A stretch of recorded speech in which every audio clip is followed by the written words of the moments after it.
যেহেতু সেখানে যশোদার মতো মা আছে, এই জন্য যশোদার মতো মা আসতে হবে, তবে কৃষ্ণ প্রসন্ন হবে।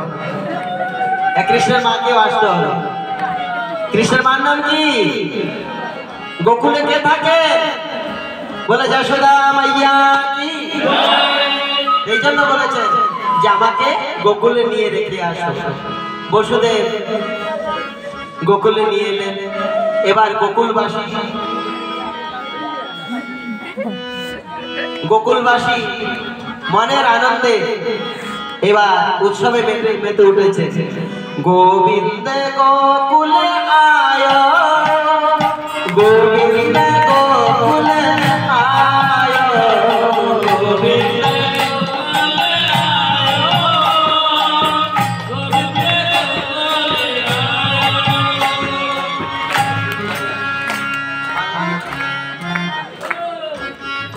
মালা দাও।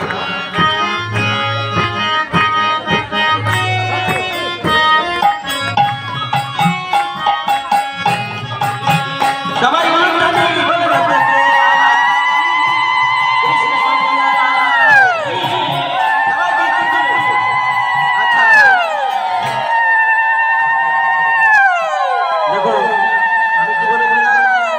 সবাইকে মাথা বাঁধতে হবে। সবাই মাথা বেঁধে নিন। আজকে সবাই সবাই মাথা বেঁধে নিন। সবাই ব্রজবাসী বলে নন্দকে লালা কি, কৃষ্ণ কানাইয়া লাল কি। সবাই দুই হাত তালি দিয়ে গোবিন্দ গো